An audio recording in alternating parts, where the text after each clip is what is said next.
this is something we're gonna talk about in this episode. I don't like this. Let's just start this downstairs.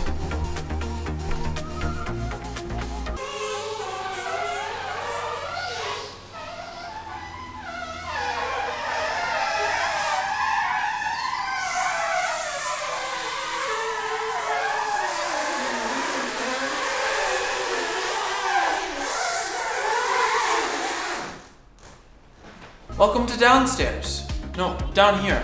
Much better. We need to start today's episode off with a bit of admin. Admin, I think, is a British word that they use when they say housekeeping or just things that we need to take care of to address them. First things first, thank you for all the support on social media for moms. I've never done anything like this, not only just written a book, but made a movie that was 35 minutes long. I'm over halfway to my goal with this. I just feel over the moon that I was supported and that I was able to do a project like this, so really awesome. Second thing, plans for my future social media. I still don't have Facebook or Instagram. Technically, if I'm honest, I still don't plan to get them soon. I'm sticking to Twitter, Patreon, and YouTube. It's the easiest for me right now, and I'm going to attempt to really dive heavy into all three of them, so I'd love for you to be a part of those communities. On YouTube, I plan to post once a week. I can't say it's gonna be exactly 7 days apart, but once every calendar week, I hopefully will be uploading a video. I also am doing a podcast called the 10 a.m. Casual Show.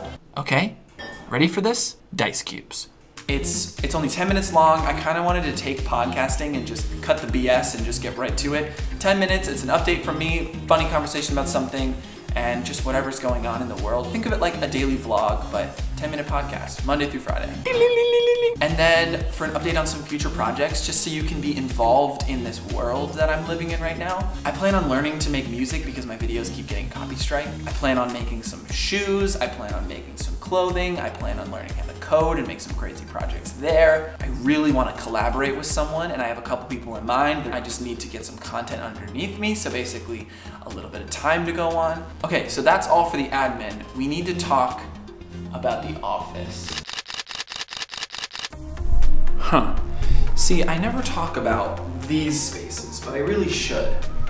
So I kind of want to build a whole aesthetic around my videos. And that really does include my space. If you look in the background of most of my videos, they're just hot garbage. Because I didn't freaking was just talked. I didn't know how to tell that story anymore. I thought for a long time that this messy vibe, this crazy mad scientist kind of filmmaker guy, that would work for me, but I realized that one, for my sake, I need a cleaner space, and two, for the video's sake, I want things to look a certain way, and I want things to feel a certain way, and I want to control every aspect of that. So, for my space, we need to do just some planning for now. I think I have an idea of how we're gonna do this.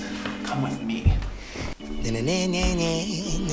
Okay, so welcome to my studio. Currently, there is no use for this, and then up here, you have the kind of planning for my show, If Kent Can, when I was really thinking about doing that. And when I say thinking, I mean I was already making it. 2 of the episodes are technically done. All right, so if you saw my last episode of If Kent Can, but they'll probably never see the light of day, just because it's different from what I'm doing now. Moving on to the main part of the studio. Starting with the windows behind me, along the windows, we have my Rubik's Cubes. We have these custom shoes that my friend Joey also made me. We'll get into those in a second. You have my personal desk here, which is where I keep a laptop, my tablet, all the kind of things I need to be readily available. And then here is just kind of my trinkets. I have a little Lego set. I've got one of these dudes.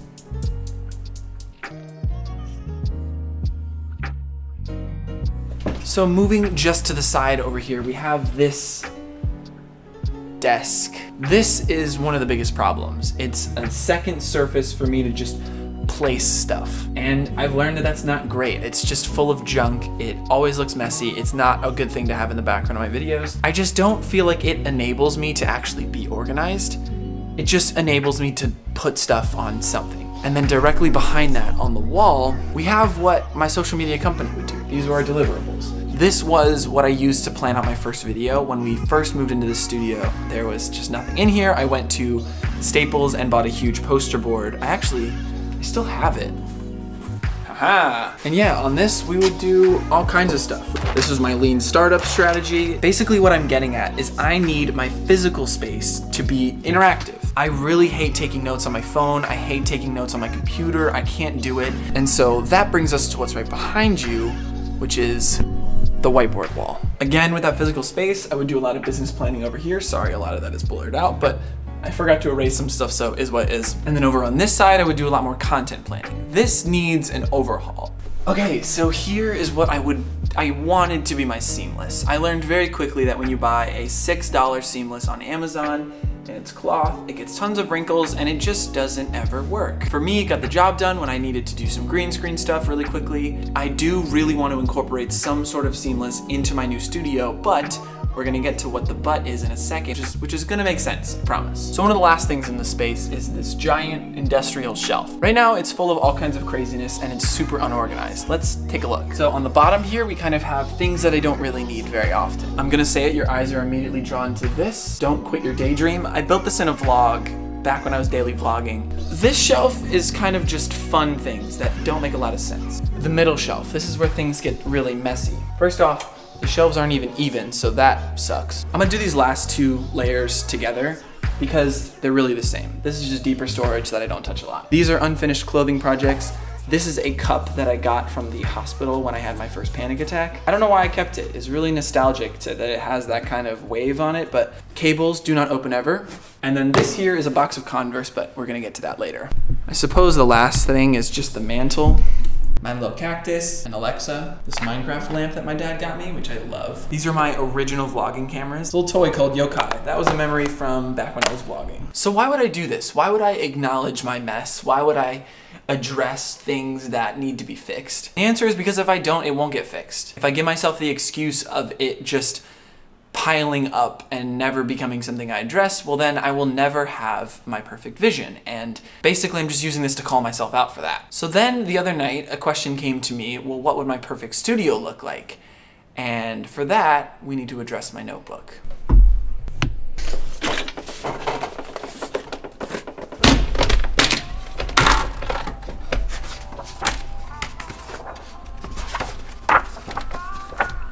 So here we have what I was kind of thinking for the office. You'll notice we've got different places to put the camera, different places for the backdrop, different furniture I might want, different things to do with the shelves. And honestly, just so it's clear, we're not gonna get to the place I want to be at the end of this video. This is the part of a series. This is so that I can string you along to watch more of my videos. But we are gonna make practical steps to get to where we wanna be, because that is me using my space functionally. So of all of these, this one is my favorite. And here's why. I love having the desk over here so it's kind of out of the way, and the shelf over in this space so that that foyer kind of has something to do. I want to put the backdrop over the whiteboard wall so that I can use the whiteboard wall and then at the same time pull down the backdrop if I need a seamless. Hopefully I can switch that over to paper as soon as possible. Then on this wall here, I want couch, maybe some plants on the side, something to organize it. And then I have a kind of master plan for the wall, but that we're gonna have to save. I'd love to have a little table in front of there, maybe a little coffee table, maybe,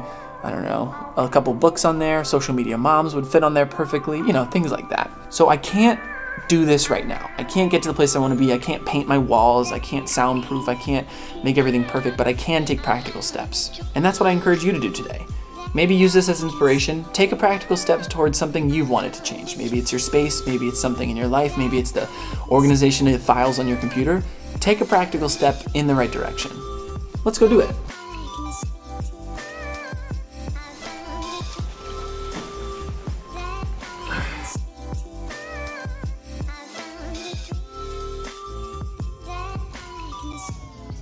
This is hard because this is a moment that I don't feel good about. This could derail the whole thing, but I'm gonna be honest, I kind of feel like I need to just commit more. The space from there to there is not a lot. Meaning walking through here isn't exactly the most convenient.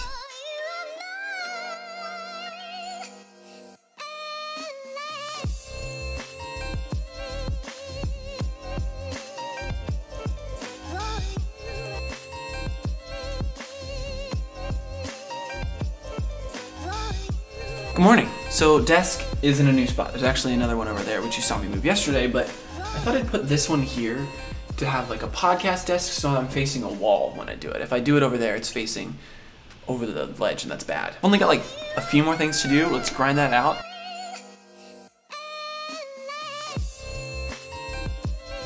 Okay, so according to my drawings and Lego building, this is where the couch should go. This is actually a part where I need to do a lot of learning, and that's awesome. So a question I get asked a ton is, why do you wear all black? And to answer your question, it's not because I'm a minimalist. It's not because I have this need to be different. It's not because I have this need to be an artist or whatever. It comes from a really weird place, and I don't know how to explain this other than, why don't we just go to my closet and talk about this? So you may notice, this side is colorful, this side is all black.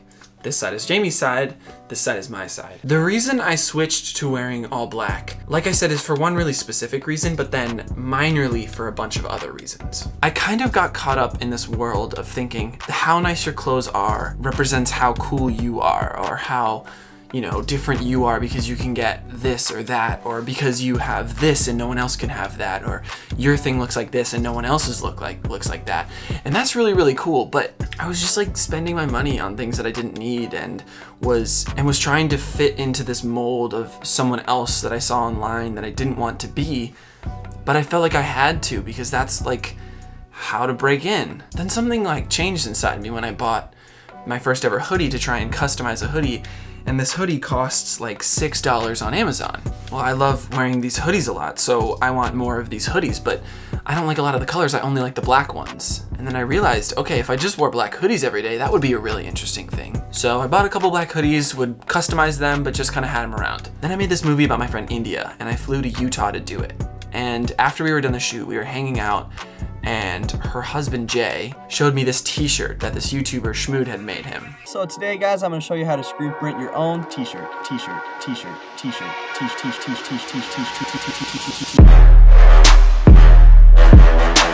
And it was like a long tee, and it was really cool, and I was really into long tees at the time, and I still really am, but I just had all kinds of random ones. And it was this like black long tee. It was super awesome, super soft. And I was like, where did that come from? I want exactly that shirt. And he was like, I have no idea. Maybe you should just message him. So I followed Schmood on Instagram, DM'd him, where did you get that shirt? And he was like, oh, it's a Bella's Canvas 3006 or something like that. And I was like, okay, I'm gonna buy some. But then I found out you can't buy them. You have to be like a retailer or a wholesaler to buy them. And then I went to a wholesaler and I found a way. I emailed them and they were like, yeah, we'll send you some. How many do you want? Like, we have a huge stock of them.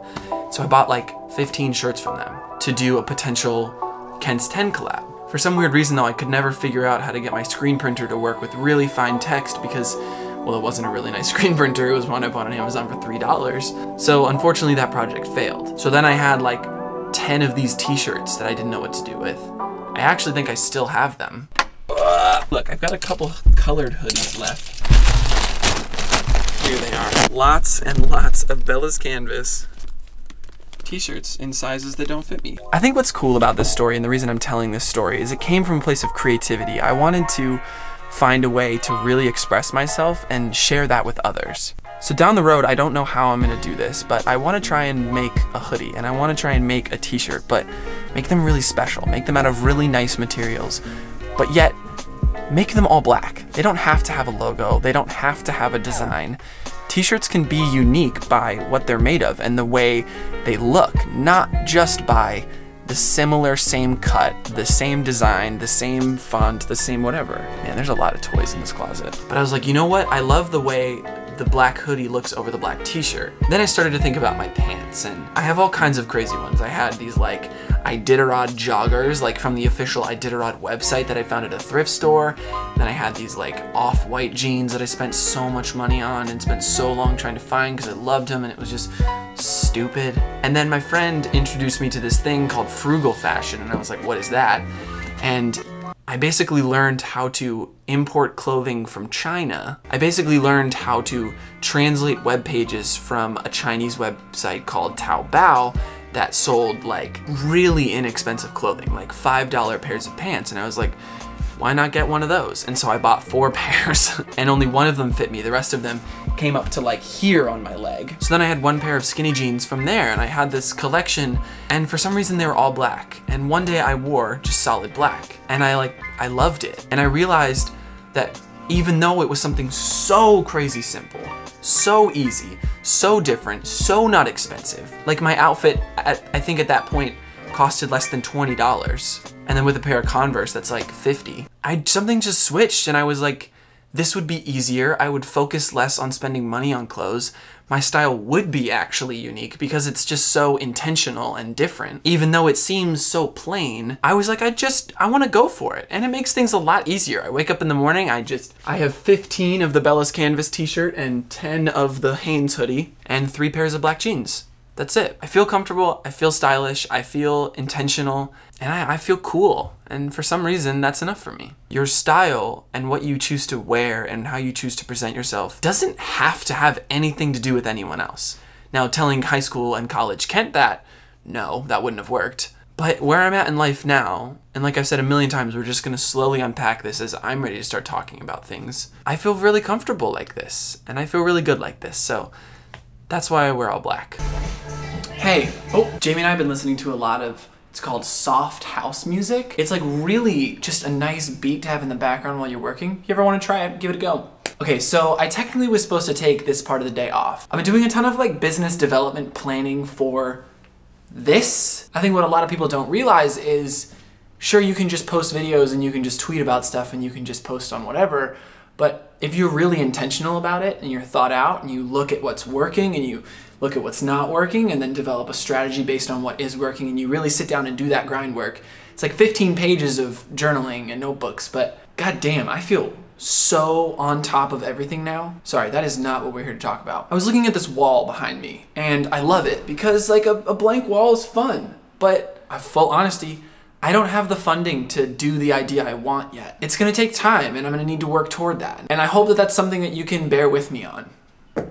Building the perfect set is not something you can just do immediately. And I think that showing off that I could just do it is a bit of an unrealistic standard. That's what I found when I've been watching a lot of studio tour videos. It's like, I can't just do that. I gotta try. I went digging through the shelves and I found something that could really help me. See this little hook? I don't know why, but I decided, what if I just screwed 2 in on this side and 2 in on that side and just hung this guy up so I could just drop down any colors I need. At least in the meantime, that's gonna give me a little bit of flexibility and a bit nicer of a set, if I'm honest.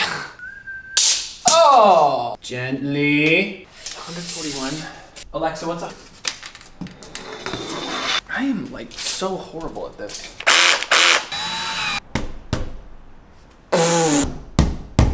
That is how they do it.